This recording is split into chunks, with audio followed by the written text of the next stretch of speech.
भक्ति की वाणी, वाणी नंबर 41। कच्चा है अभी बच्चा है, बड़े चतुर, पका तो कहा आपका और हुआ आपका। कच्चा है अभी बच्चा है। गुरुदेव क्या कह रहे हैं हमको? गुरुदेव इस वाणी में हमको कह रहे हैं कि जो बच्चे होते हैं वो कच्चे होते हैं, मतलब अभी वो सरल होते हैं। कच्चे होते हैं मतलब अभी उनको पकने की तरफ उनको बढ़ना है, उनमें वो काबिलियता है कि वो अब आगे बढ़ सकते हैं। वो सरल है। ऐसे कौन लोग होते हैं? वो जो सरल है, वो सदैव बहते हैं और आगे बढ़ते हैं। वो रुकते नहीं हैं, वो फंस नहीं जाते हैं, क्योंकि उनमें अहंकार नहीं होता है। वो सरल होते हैं, वो सिंपल होते हैं।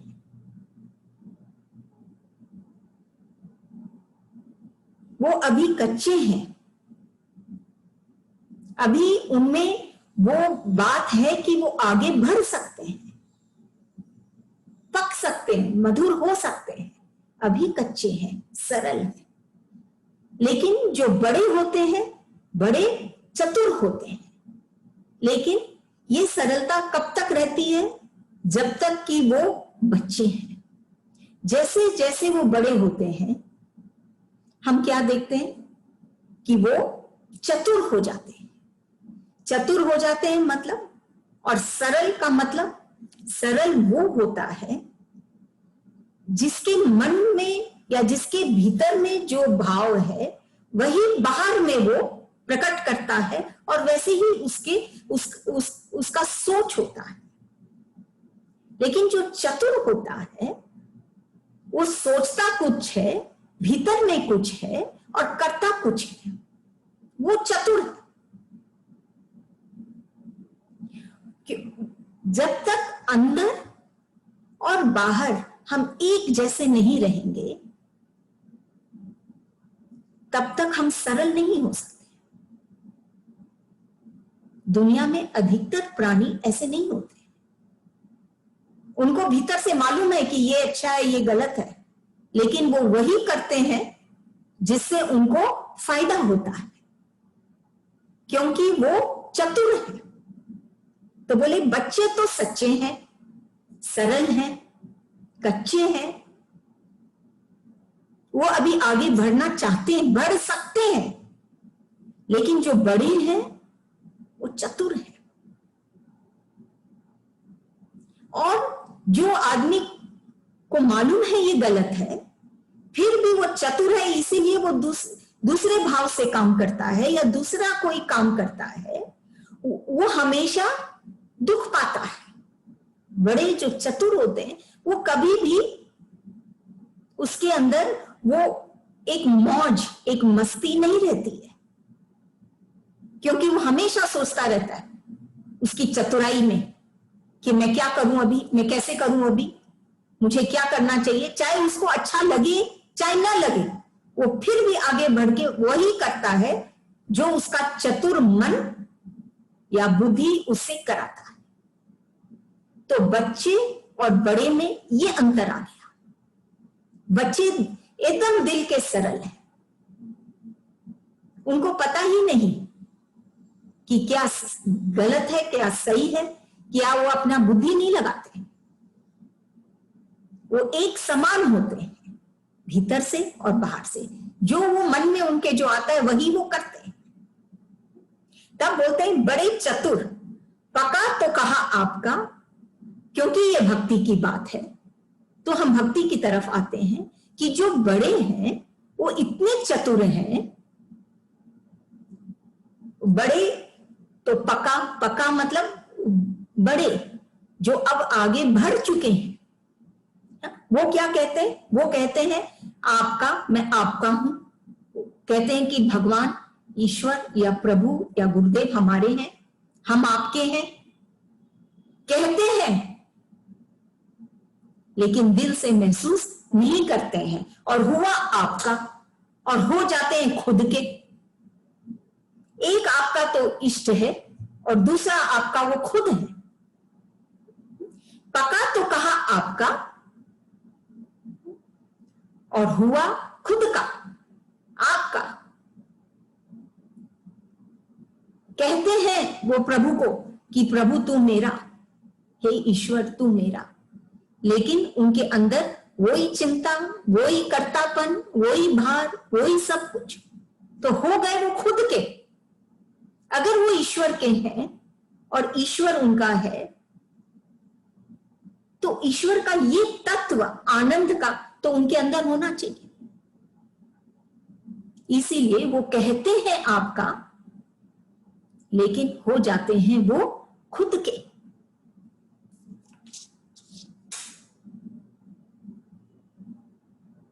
आप देखिए, एक कांच का टुकड़ा अगर हम धूप में रख देते हैं तो वो बहुत गर्म हो जाता है,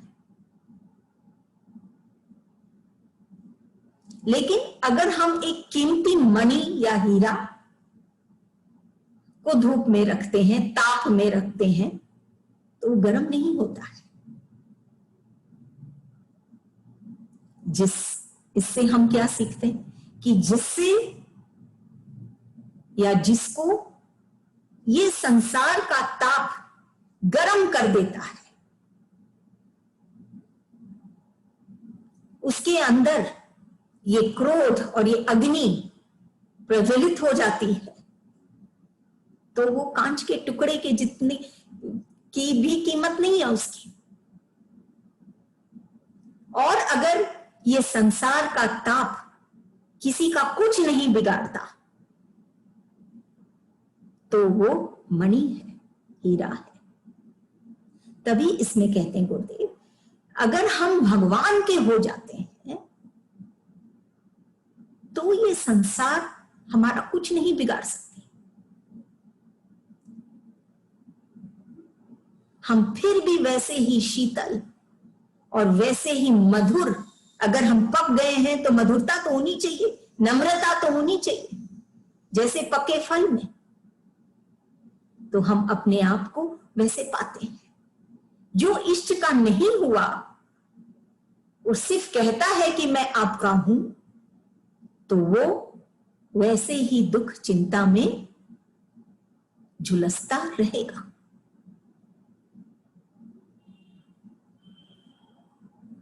तो क्या तो हम बच्चे बने रहे,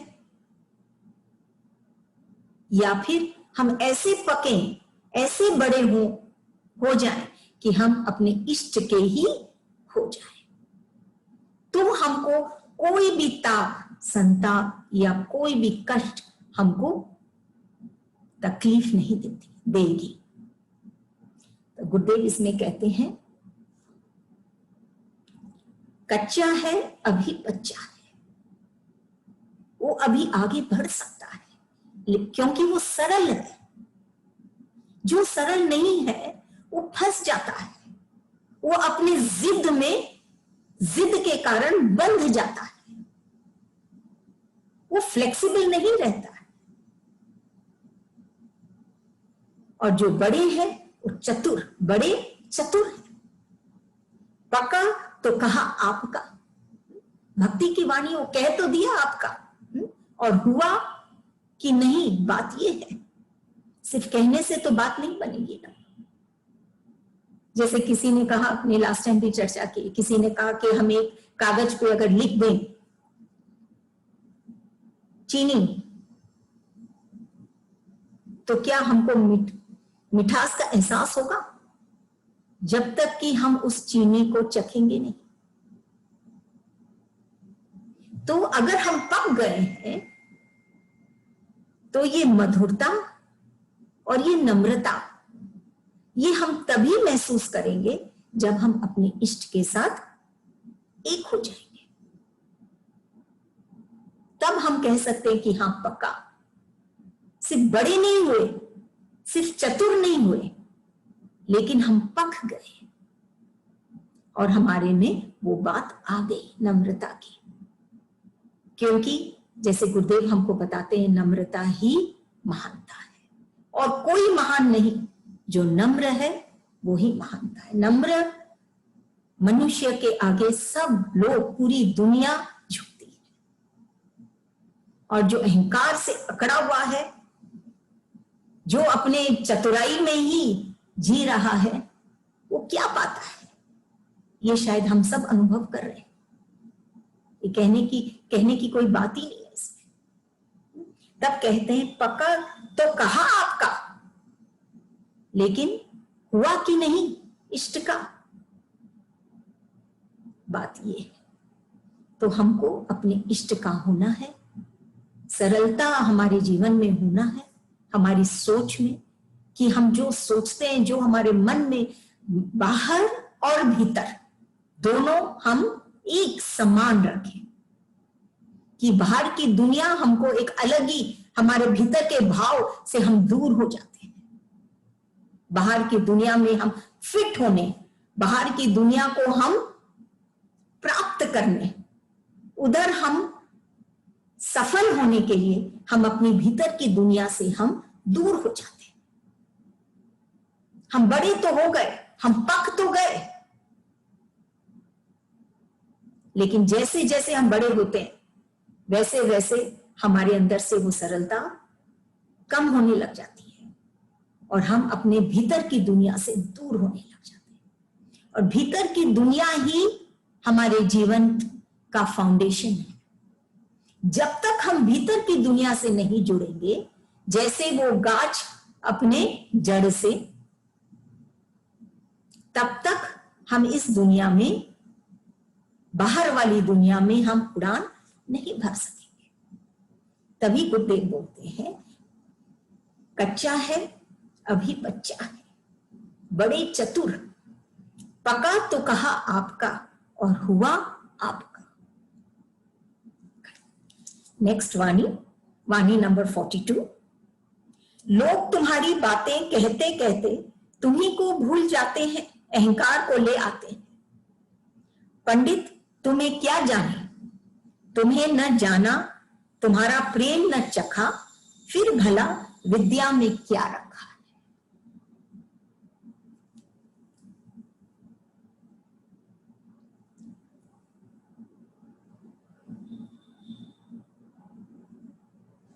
कभी कभी प्रभु के प्रेम में, प्रेम के लिए, प्रेम में जो हम रोते हैं उसका मजा कुछ और ही है। और कभी कभी प्रभु को खोजने में और उनमें खोने में, इष्ट में खो जाने में, न कि पाने में, खो जाने में मजा कुछ और ही है। ये आंसू जो आंखों से जो गिरते हैं ना भक्त के, जब ये आंसू शब्द बन जाते हैं या लफ्ज बन जाते हैं तो वो भजन बनता है।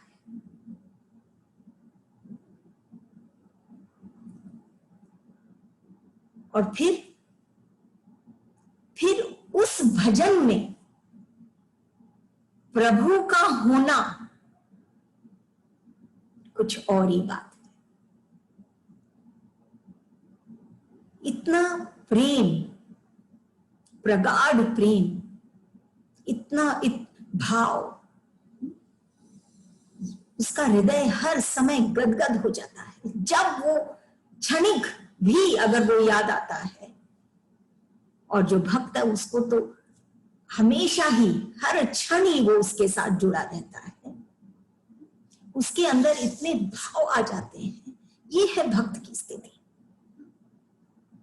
और यहां गुरुदेव बोल रहे हैं कि लोग तुम्हारी बातें कहते कहते तुम्ही को भूल जाते और अहंकार को ले आते हैं।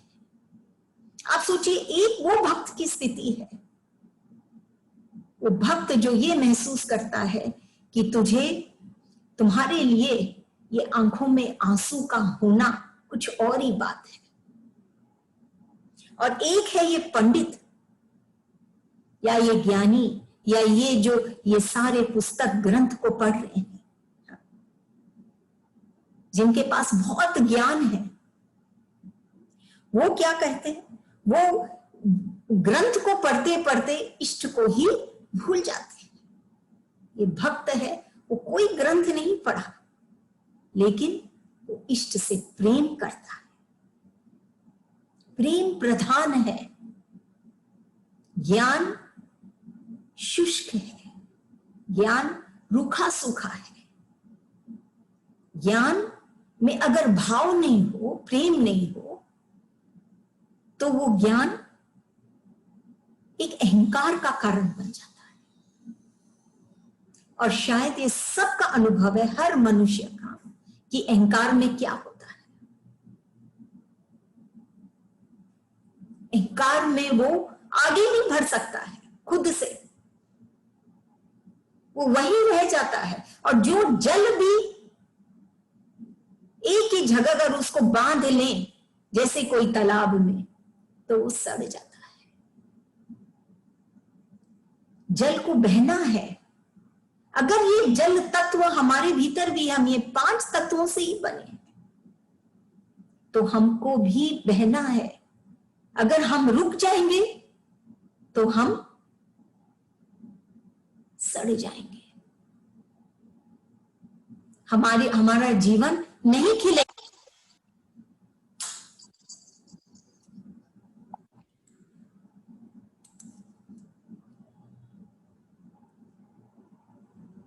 इसीलिए हमको आगे बढ़ना है। तब कहते हैं कि लोग तुम्हारी बातें कहते कहते तुम्ही को भूल जाते हैं और अहंकार को ले आते हैं। ऐसे है ये पंडित। और भक्त की बात कुछ और ही है। उसके तो ये आंख के आंसू लफ्ज बन जाते हैं, शब्द बन जाते हैं, जो भजन बन जाते हैं। और उन्हीं शब्दों से वो अपने इष्ट को पुकारता है, भीतर में, भीतर से और भीतर में। और फिर वो प्रभु वहां पर बसते हैं। और वो भी एक अलग ही बात है, अलग ही मौज है, मस्ती है। लेकिन ये जो ज्ञानी होते हैं ना, वो भूल ही जाते हैं इष्ट को और अहंकार ले आते हैं। मैं ही जानता हूं, मैं सब कुछ जानता हूं, ये वाला ग्रंथ, ये वाला पुस्तक, ये वाला वेद, ये वाला शास्त्र, सब कुछ मैंने पढ़ा है, मैं जानता हूं। लेकिन अजीब बात है कि वो ईश्वर को ही नहीं जानते। वो ईश्वर से उनका कभी संपर्क ही नहीं हुआ, एहसास ही नहीं हुआ। ईश्वर कभी समक्ष आए नहीं, उनके हृदय में बसे ही नहीं। कैसे उनको पता चले कि ईश्वर कौन है? पंडित तुम्हें क्या जाने, तुम्हें न जाना तुम्हारा प्रेम न चखा। वो कैसे जाने इष्ट को, कैसे जाने प्रभु को, कि सिर्फ वो इन ग्रंथ के पंक्तियों में या पन्नों में वो प्रभु समाया हुआ नहीं है। वो अनंत है, वो असीम है। और ये अनंत और असीम हमारे हृदय में ही है। तो वो पंडित कैसे जाने तुमको, कैसे जाने अपने इष्ट को? तुम्हारा प्रेम न चखा, फिर भला विद्या में क्या रखा है? सिर्फ जानकारी होने से क्या फायदा? अगर हम आज के जमाने में भी ये बात लें, हम हार्वर्ड यूनिवर्सिटी से हम ग्रेजुएशन करते हैं, बहुत कुछ हम सीखते हैं, बहुत डिफरेंट टाइप के सब्जेक्ट्स, काफी गहराई में, स्पेशलिटी, सब कुछ हम पढ़ते हैं। पढ़कर अगर हम उसको एग्जीक्यूट नहीं किए, अगर हम उसको यूज नहीं किए, सिर्फ जानकारी लेकर हम बैठ गए, तो क्या फायदा हुआ आज हार्वर्ड में पढ़ने का? लेकिन जो हार्वर्ड, एक मनुष्य या एक स्टूडेंट जो हार्वर्ड नहीं भी गया हो, लेकिन उसका अनुभव इतना तीव्र होता है कि वो आगे बढ़ जाता है। उसके अनुभव से वो ये सारे चीज कर लेता है जो वो सीखा होगा। वो अपने अनुभव से वो आगे बढ़ता है। ऐसे ही है ये पंडित और ये अहंकारी लोग जो होते हैं, वो पढ़ते हैं और इस चीज का उनको बहुत अहंकार होता है, लेकिन पढ़कर वो क्या पाते हैं, बात ये है। क्या वो प्रेम पाते हैं? न तो भक्ति और है क्या? भक्ति तो उस प्रेम में रमना है जो असीम है और अनंत है, और उससे है जो सर्वव्यापी है, हर जगह है, हर समय है। उसके प्रेम में, उसके प्यार में जब ये आत्मा या ये प्राणी या ये मनुष्य जब रम जाता है तो वो उस परम आत्मा को पाता है। जीते जी वो उस आनंद को पाता है जिसके लिए वो ये सारे संसार में कार्य कर रहा है। तो ये सारे कार्य कर कर भी अगर वो आनंद नहीं पा रहा है तो कहीं ना कहीं वो गलत है। तभी इसमें गुरुदेव बोलते हैं कि पंडित तुम्हें क्या जाने, तुम्हें न जाना, तुम्हारा प्रेम न चखा, फिर भला विद्या ने क्या रखा है। सिर्फ जानकारी लेकर, जानकारी के को पढ़कर जानकर क्या करेंगे जब तक कि हम उसको अनुभव में नहीं लाएंगे।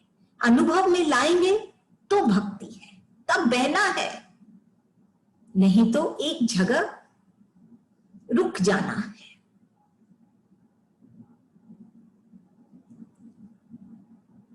हम ये 5 तत्वों से बने हैं और ये पांचों तत्व हमको क्या सिखाती है?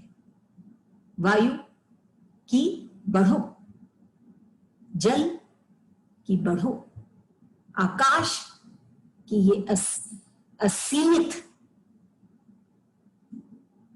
भूमि ये भी खिलो,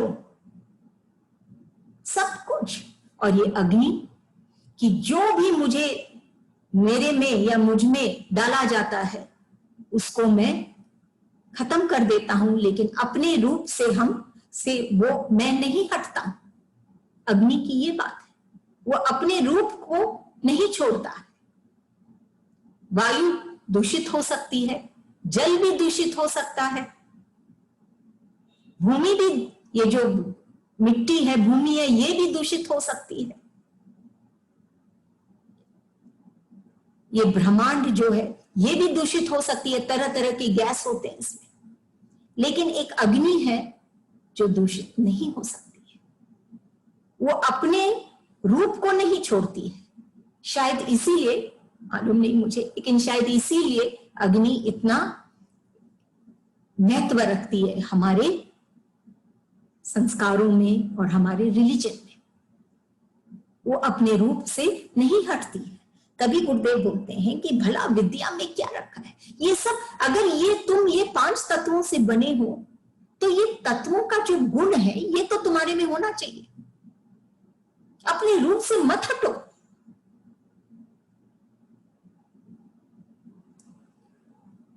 जल के जैसे बहो,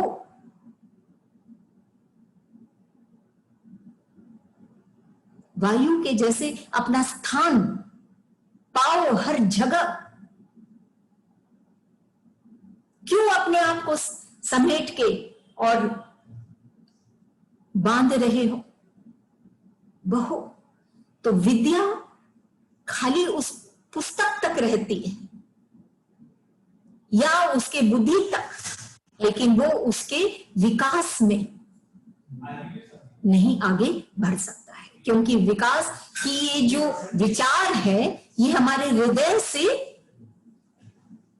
इसका उद्गम होता है, और हम सिर्फ बुद्धि से सोचते हैं तो विकास नहीं। जब हमारा हृदय खुल जाता है ना तो विकास बहुत शीघ्र और तीव्र होता है। साथ में हमारी बुद्धि भी हमको इस हृदय का साथ देती है, और खास करके इस हृदय में जब हमारा इष्ट विराजता है तभी बोलते हैं कि ये पंडित ये अहंकारी होते हैं और वो भला क्या पाएंगे सिर्फ ये विद्या को अर्जित करके। उनको तो, और जो भक्त होते हैं उनकी स्थिति कुछ और ही होती है। यहां तक भी बताते हैं कि अपने इष्ट में खो जाने का मजा भी कुछ और ही है। उनके सुस्ती में, उनकी मस्ती में, उनके भीतर, उनके बाहर, उनके जीवन के हर पहलू में वो इष्ट होते हैं। तब आप कह सकते हैं कि हाँ, उनके प्रेम को हम चखे हैं, वो भक्त चखा है। लेकिन जो अहंकारी है, जो ज्ञानी है, वो उसके प्रेम को नहीं चखा है। शायद होगी जानकारी, लेकिन उस जानकारी को उसने बांध लिया है अपने बुद्धि तक, और अपने हृदय की गहराई में वो कभी गया ही नहीं। तो सिर्फ विद्या में क्या रखा है, ये गुरुदेव इसमें तो समझा है। नेक्स्ट वाणी है वाणी नंबर 43 भक्ति की। हिलोरे दिल की हिलोरे दिल में रही, प्रकाश में न आवे तो दिल ऐसा प्रकाशित हो कि प्रकाश स्वयं उससे प्रकाश ले। ये वाणी तो और भी भीतर की वाणी है। सबसे पहले ये हम समझें कि भगवान या ईश्वर या संत का हृदय, क्योंकि उसमें भी ईश्वर का ही वास है, ये आकाश के जैसा खाली है और समुद्र के जैसा भरा है। ऐसे हैं ये ईश्वर, ऐसे हैं ये संत। यहां पर गुरुदेव एक संत की बात बता रहे, एक भक्त की बात बता रहे। क्या? कि हिलोरे दिल की हिलोरे दिल में रही, कि ऐसा जो संत है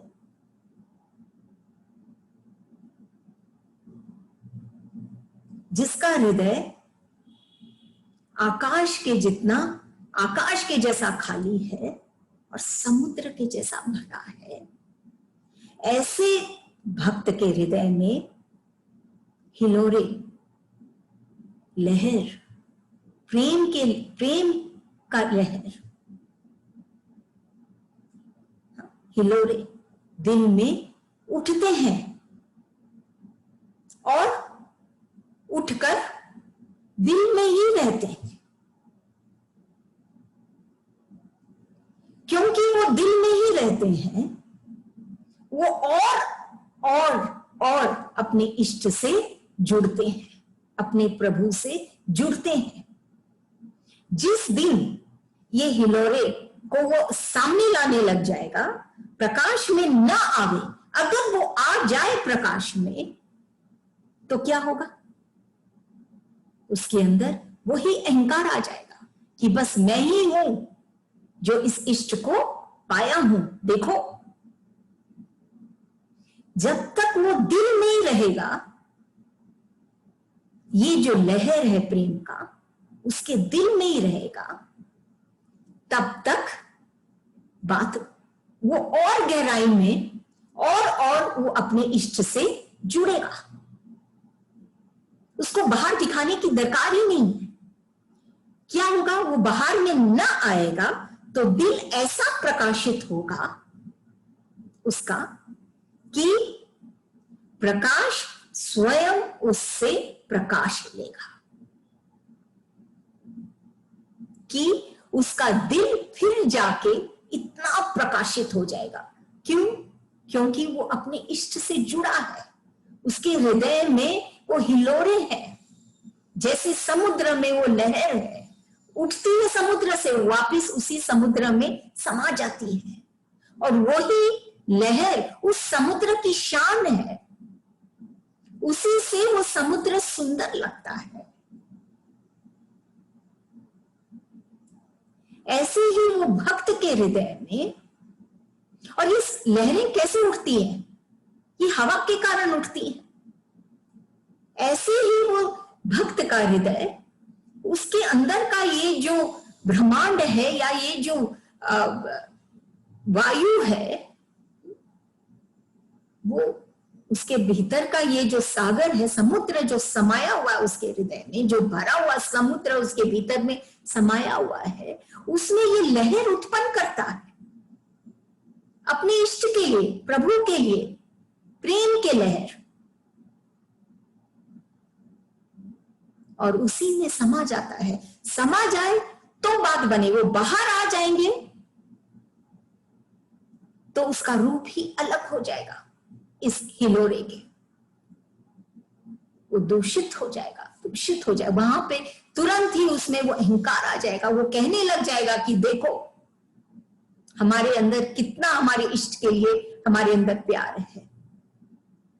लेकिन अगर वो अंदर ही रहा तो उसका हृदय, दिल ऐसा प्रकाशित होगा, इतना प्रकाशित होगा, मतलब इष्ट आ गया उसमें, प्रभु आ गए उसमें, ईश्वर आ गए उस दिल में। और ईश्वर क्या है? प्रकाश पुंज है, प्रकाश ही है ईश्वर, आनंद ही है ईश्वर, प्रेम ही है ईश्वर। तो ये प्रकाश उसके हृदय में आ जाता है, दिल में आ जाता है, इतना प्रकाश कि प्रकाश भी उससे प्रकाश ले ले, इतना प्रकाश कि जो भी उसके समीप ऐसे भक्त के, ऐसे संत के, ऐसे के पास अगर कोई भी उनके समक्ष अगर कोई जाएगा तो वो भी उस प्रकाश को पाएगा, वो उसके हृदय में भी वो हिलोरे उठने लगेंगे। इतना प्रकाश आ जाता है ऐसे भक्त के हृदय में कि जो भी उनके पास जाते हैं वो भी वो शांति, वो आनंद, वो प्रेम,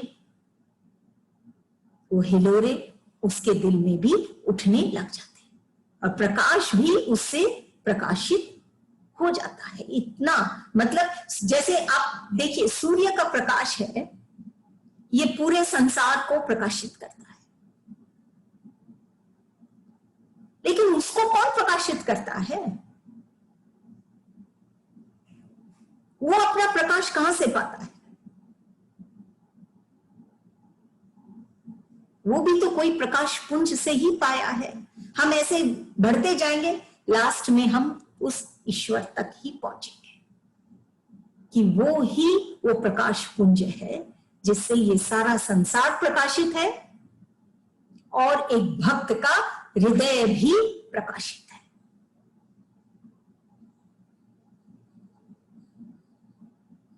सूर्य बाहर में प्रकाश दे सकता है, हमारे भीतर नहीं। भीतर का प्रकाश तो स्वयं ईश्वर ही दे सकते हैं, हमको प्रकाशित कर सकते हैं। प्रकाशित हमारा दिल होगा तो उसमें कमल खिलेंगे, तो वो सुंदर होगा। हम किसका विश्वास करें? अंधकार में तो हमारी परछाई भी हमारा साथ छोड़ देती है। अंधकार में हम अपने परछाई को भी नहीं देख सकते। जब अंधेरा हो जाता है, जहां पे प्रकाश नहीं होता है, वहां पर हम अपनी परछाई को भी नहीं देख सकते। इसीलिए सब कोई को ये प्रकाश चाहिए। सुबह अगर हम उठते हैं, प्रकाश है बाहर में सूर्य का, तो हमको अपने भीतर भी हमको जगना है, भीतर से भी हमको जगना है। और ये तभी होगा जब हमारे दिल में ये हिलोरे हमारे इष्ट के लिए उठेंगे, क्योंकि हाँ, ये दिल सागर के जैसे, समुद्र के जैसे भरा हुआ है। इसमें हिलोरे उठ सकते हैं तो उठेंगे और उसी में समा जाएंगे। हमको दिखाने की दरकार नहीं है इन हिलोरों को, स्वतः ही वो प्रकाशित होंगे, क्योंकि वैसे भक्त का हृदय ही इतना प्रकाशित है कि प्रकाश भी उससे प्रकाश ले रहा है, तो इसमें कोई डाउट नहीं है कि वो स्वयं ही वो प्रकाशित होगा, वो भक्त, और उसका प्रेम प्रकाशित होगा।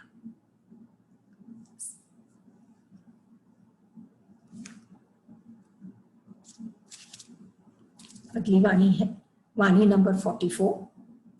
कब आते कब जाते, भक्त गाते तब आते, तुम्हें छोड़ कब जाते।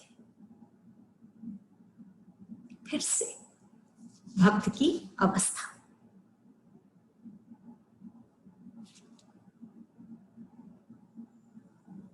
हम कैसे भी भगवान को मनाएं,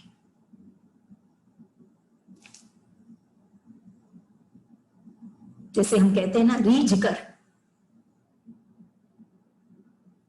तो गुरुदेव बोलते हैं तुम रीझ कर मनाओ चाहे तुम खींच कर मनाओ,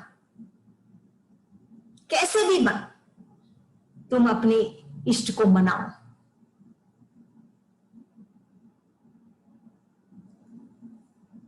तुम्हारे पास वो भगवान जरूर आएंगे अगर हम इष्ट की तरफ बढ़ेंगे, चाहे रीझ कर चाहे खींच कर, इष्ट हमारे जरूर होंगे। जैसे बीज को हम ऐसे उल्टा डालें चाहे सीधा डालें, वो अंकुरित हो ही जाता है। वैसे ही हम जैसे भी अपने इष्ट को याद करते हैं, अच्छे में या अभाव में भी हम उसको याद करते हैं, तो वो हमारे जरूर होंगे।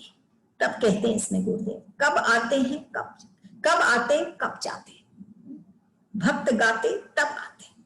भक्ति की बात है कि तुम कब आते हो और कब जाते हो। कहां हम खोजें अपने इष्ट को, कहां हम खोजें अपने भगवान को। लोग कहते हैं कि भगवान तो दिखते नहीं, तो क्या हवा दिखती है?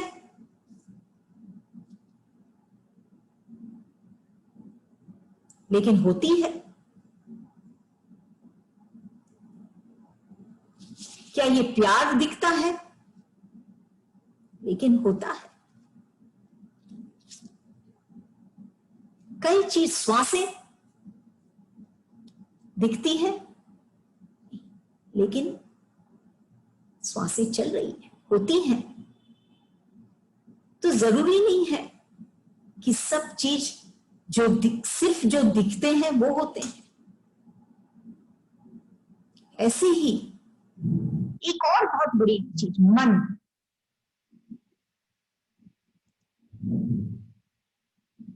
हमको दिखता नहीं लेकिन होता है। ऐसे ही हो सकता है हमको भगवान दिखते नहीं लेकिन है, और ये प्रमाण हमको संत गुरुदेव सब देते हैं कि हाँ है, उन्होंने पाया है वो आनंद, वो प्रेम, वो असीम आनंद। इसीलिए हम कह सकते हैं कि हाँ वो है, ईश्वर है। तब गुरुदेव कहते हैं कब आते कब जाते। तो वो कब आते हैं ये जो दिखते नहीं लेकिन है। इसीलिए अगर वो है नहीं तो उनकी जिक्र क्यों की जा रही है, क्यों हम भगवान की बात कर रहे हैं? वो है। तब बोल रहे कि कब आते हैं और कब जाते। जब कोई भक्त, बोलते ना भक्त गाते तब आते, जब कोई भक्त बहुत प्रेम से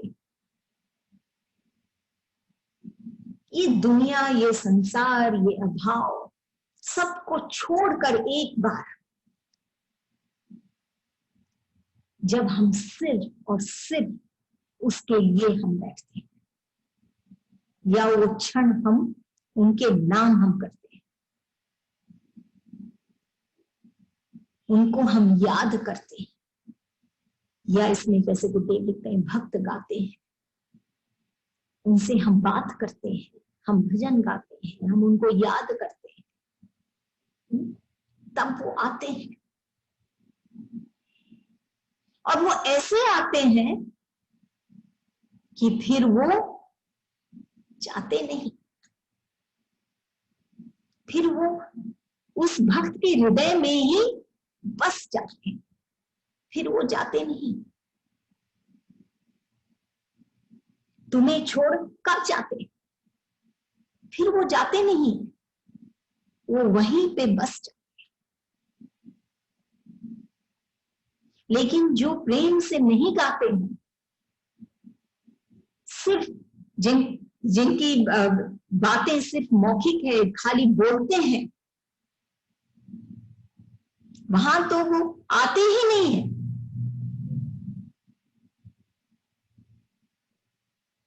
और गए हुए ही रहते हैं। लेकिन एक भक्त के हृदय में जब वो अपने इष्ट को पुकारता है तो वो प्रभु जरूर आते हैं। जो दिखते नहीं, हम जैसे संसार में बोलते हैं भगवान दिखते नहीं, वो भक्त को दिखने लग जाते हैं। वो भक्त के हृदय में वो आ जाते हैं और आके वहीं बस जाते हैं और फिर कहीं जाते नहीं।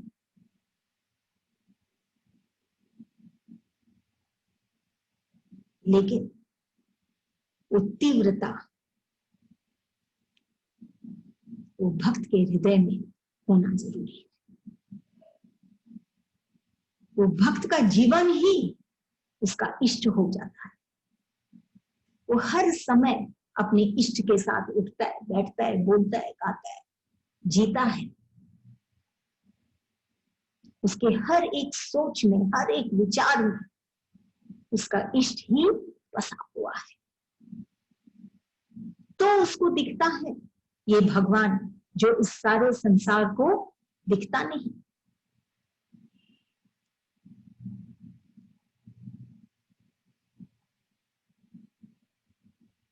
अगर अभाव में भी हम लेते हैं, जब हम किसी के ऊपर पत्थर फेंकते हैं या किसी को दुख देते हैं या हम समुद्र में ही पत्थर फेंकते हैं, वो कितनी गहराई तक जाएगी ये हमको पता नहीं है।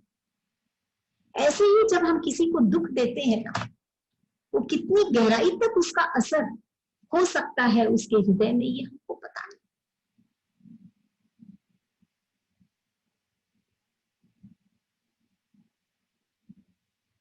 और यही बात है भक्त में। जब हम अपने इष्ट से जुड़ते हैं, कितनी गहराई तक उनकी बात जाएगी हमारे हृदय में, हम कभी माप ही नहीं सकते। वो वहीं रह जाते हैं, वो छोड़ के जाते ही नहीं। जैसे गुरुदेव इसमें लिखे, तुम्हें छोड़ कब जाते।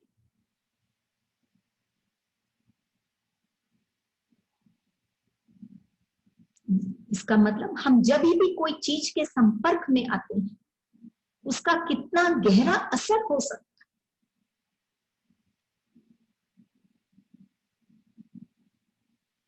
ये हमको पता नहीं। लेकिन अगर हम इष्ट के साथ जुड़ते हैं तो इसके असर में हमको सिर्फ और सिर्फ आनंद और सिर्फ हमको मौज और एक पूर्णता,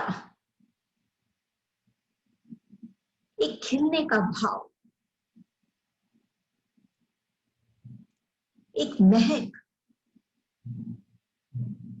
हमेशा हमारे भीतर स्थित हो जाती।